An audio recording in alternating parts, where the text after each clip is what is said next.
Manage it. Shaurya Sharma, Shaurya, Shaurya आप यहाँ हैं?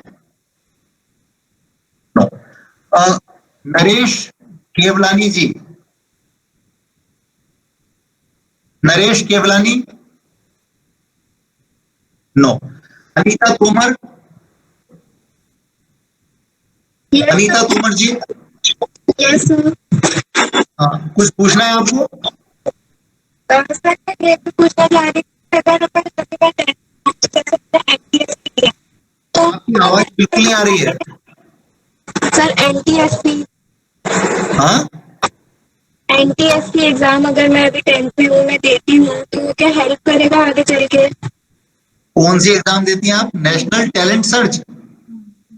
एनटीएससी, हाँ हाँ, नेशनल टैलेंट सर्च ना? Yes sir, yes sir. हाँ, तो दे सकती है, कोई प्रॉब्लम नहीं है। तो सर वो हेल्प करेगा आगे चल के? आपकी आवाज बिल्कुल क्लियर नहीं, आप टाइप कर सकती हैं क्या? यस सर, टाइप किया आप आगे। टाइप करिए जब तक मैं दूसरों को देखता हूँ। नंदिता जी,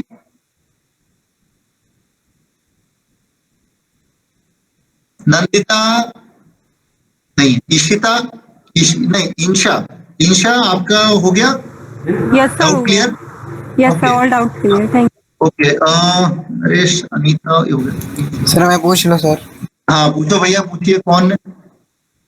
सर सर वो है सर, डाउट है एक सर जो, अरे सर जो कलेक्टर ने सर अभी न्यू जो बनाए सर, ऑर्डर सर दिए हैं जो स्टूडेंट्स के लिए सर, तो सर उसके बारे में आप थोड़ा बता सकते हैं? इसके बारे में? सर जो सर कलेक्टर ने सर न्यू ऑर्डर्स करे ना सर, अप्लाई करे हैं। आपकी बात नहीं समझ पा रहा हूँ। Hello sir. जस्ट मिनट, करण रुकिए एक मिनट, अभी ये बोल रहे हैं, इनको मेरी बात, मुझे इनकी बात पूरी समझने दीजिए। सर क्या बोल रहे हैं आप? हाँ सर अभी सर वो न्यू रूल आया ना सर कि सर बोर्ड वोर्ड एजुकेशन पॉलिसी में भी। अच्छा, न्यू एजुकेशन पॉलिसी की बात कर रहे हैं, ओके। सर हाँ, तो उसमें क्या पूछना चाहते हैं आप? सर एक बार सर एक्सप्लेन कर दिए सर, क्या क्या है सर एजुकेशन पॉलिसी अब में? देखिए, अब वो न्यू एजुकेशन पॉलिसी में बहुत सारी चीजें हैं, अभी उसको इम्प्लीमेंट होने में टाइम लगेगा, ठीक है। अभी तो वो पॉलिसी डॉक्यूमेंट आया है, उसमें प्री प्राइमरी एजुकेशन से लेकर के हायर एजुकेशन तक और टेक्निकल एजुकेशन तक सब चीजें हैं। जो उसकी हाइलाइट्स हैं, वो दो तीन चीजें हैं। तो पूरा पैटर्न बदल रहा है, 5+3+3+4 होगा, लेकिन मैं वही कह रहा हूँ कि अभी इसको आने में टाइम लगेगा, it will take some time. इतना जल्दी पूरे सिस्टम में चेंजेस नहीं होंगे, it will come course of time. दूसरी चीज ये होगी कि क्लास 6 से ही वोकेशनल एग्जाम, वोकेशनल पढ़ाई शुरू होने लगेगी। तो क्लास 6-7 से ही बच्चा, यदि मान लीजिए कोई एम्प्लॉयमेंट की तरफ जाना चाहता है, जैसे मान लीजिए मैं मोबाइल रिपेयरिंग की शॉप खोलना चाहता हूँ, बिजनेस करना चाहता हूँ, मेरा पढ़ाई में मन नहीं लगता, तो 6-7 के बाद से ही मैं उसके कोर्स ज्वाइन कर सकता हूँ और मैं आगे जा सकता हूँ। तो एक तो उसमें लैंग्वेजेस, इंडियन लैंग्वेजेस सीखने पर बहुत जोर है, Indian classical music and Indian craft, इन सारी चीजों पर काफी फोकस है कि हम अपनी चीजों को सीखें, अपनी मातृभाषा, अपने संगीत, अपनी कला, अपने नृत्य, इन सब चीजों पर ध्यान दें शुरू से, प्री प्राइमरी लेवल से ही। इसके अलावा वोकेशनल एजुकेशन पर बहुत फोकस है। इसके अलावा रोट लर्निंग यानी रटंत विद्या को हटा करके एनालिटिकल स्टडी के ऊपर फोकस उन्होंने किया है। इस तरह की कुछ मेन इंपॉर्टेंट चीजें हैं, लेकिन अभी इसको सामने आते आते 2-3 साल लग जाएगा। ओके, नेक्स्ट आदर्श है क्या? आदर्श लीलारे, ओके। सुमित, करण कुछ बोल रहे हैं आप? करण, ओके। सुमित, सुमित दांगी, भूमि राठौर, हाँ भूमि बताइए। के लिए कौन सी बुक्स ले सकते हैं जो मतलब ज्यादा इम्पोर्टेंट हो, जिसमें कोर्स भी कंप्लीट हो जाए? किसके लिए?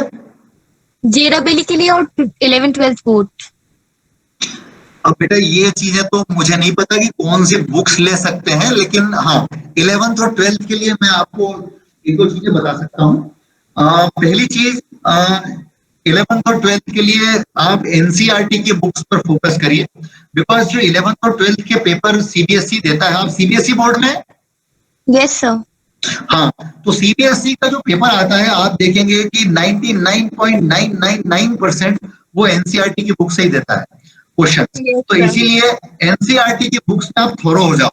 मेरा रिक्वेस्ट ये, हमारी प्रॉब्लम क्या है कि हम ढेर सारी बुक्स लगा लेते हैं अपने सामने, और फिर क्या होता है, वो क्या करता है एग्जामिनर, एनसीईआरटी की बुक्स में से ही चीजों को घुमा फिरा करके पूछता है, या फिर वो ऐसी बारीक बात पूछता है जो आप पढ़ते तो हो लेकिन आपके ध्यान से उतर जाती है, या आप उसको ध्यान से नहीं पढ़ते।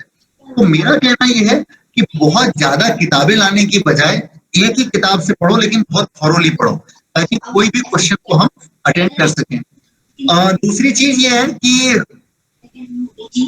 आपका क्या वो है, स्ट्रीम है, आप मैथ साइंस से हैं कि ह्यूमैनिटीज से?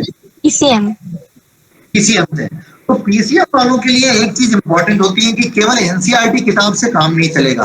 क्यों काम नहीं चलेगा भूमि?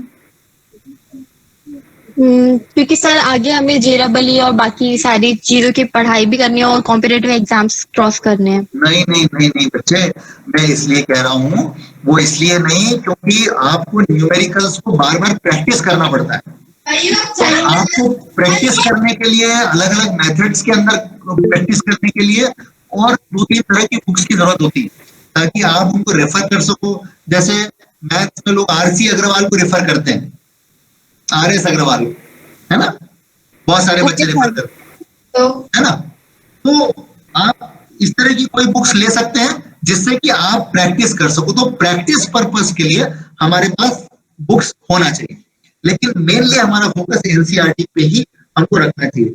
आईआईटी जेईई का जहां तक प्रश्न है, भैया मुझे आइडिया नहीं है कि एक्चुअली कौन सी बुक्स पढ़ी जाती हैं। उसके लिए या तो आप कोचिंग जाते हो तो वहां का कोचिंग का मटेरियल, या फिर बुक्स आपको, मतलब आप एक काम कर सकते हैं, आप कोरा पे हैं कि नहीं? कोरा भूमि? Yes sir. कोरा कोरा नो सर। तो जो लोगों ने कोरा विजिट नहीं किया है वो लोग, मैं आपको सबके लिए बता रहा हूं, फॉर एवरीबडीज इंटरेस्ट, QUORA, कोरा। कोरा जो है एक इस तरह का इंटरेक्टिव पोर्टल है जिसमें आप कोई भी प्रश्न डालते हो तो बड़े ऑथेंटिक और अच्छे आंसर्स मिलते हैं। आप दुनिया की कोई भी चीज वहां पूछ सकते हो। तो इस तरह के प्रश्नों के बहुत अच्छे आंसर्स वहां मिलते हैं कि आपको बुक्स कौन सी पढ़नी चाहिए, तो बुक्स के नाम बहुत अच्छे से बता देंगे। So you can register yourself on Quora and you can ask these kind of questions on that platform so that you can get very reliable answers. So books के बारे में भूमि मुझे exactly पता नहीं है कि books कौन सी पढ़नी चाहिए, but इसके बारे में आप सर्च करके पता कर सकती हैं। Anything else Bhumi? No sir, thank you. Okay, thank you Bhumi. Tilak, yes sir. आप कुछ पूछना चाह रहे हैं? Yes sir. सर आपने कहा था 31 सितंबर तक सिलेबस कंप्लीट कर लेना, बट सर आईआईटी जेईई का तो बहुत सारा सिलेबस होता है। और मैं एकेडमिक्स के सिलेबस की बात कर रहा हूँ, स्कूल के सिलेबस की। यस सर, तो वही स्कूल का सिलेबस ही आता है सर आईआईटी जेईई में, बस कुछ टॉपिक थोड़े अलग होते हैं, बाकी तो सही, मतलब लेवल थोड़ा सा अलग हो जाता है। हाँ, तो मेरा यही कहना है कि जो बच्चे पहले से पढ़ाई शुरू कर देते हैं राइट टाइम पर, यदि आप मार्च अप्रैल में पढ़ाई शुरू कर देते हो तो आप सितंबर तक कोर्स आराम से कंप्लीट कर सकते हो। सर बट अगर नहीं की हो तो आप क्या करें? नहीं की हो तो फिर आप इस तरह से अपनी स्ट्रेटेजी को रिवाइज करिए कि वो कम से कम 31 अक्टूबर तक तो हो जाए। सर 31 अक्टूबर? सर हाँ। मतलब अगर आपके हिसाब से सर अगर अभी से भी चालू करा तो क्या 31 अक्टूबर तक पॉसिबल है? आई डोंट नो, मैं पढ़ता नहीं हूँ, मेरे को पढ़ाई छोड़े बहुत साल हो चुके हैं। ये तो आपको देखना है आपकी परिस्थिति के अनुसार। द थंब रूल इज कि जितना जल्दी से जल्दी हो सके हमको अपना सिलेबस कंप्लीट कर लेना चाहिए, so that we can do at least 2 revisions of the syllabus. ये थंब रूल है। Yes, sir. अब कैसे करना है ये आपको अपनी परिस्थिति के अनुसार इसको ठीक करना चाहिए। यदि 2 रिवीजन नहीं कर सकते तो कम से कम 1 तो कर लें। Yes sir. और ये सर आप टाइम टेबल आप उस तरह से बनाइए अपना।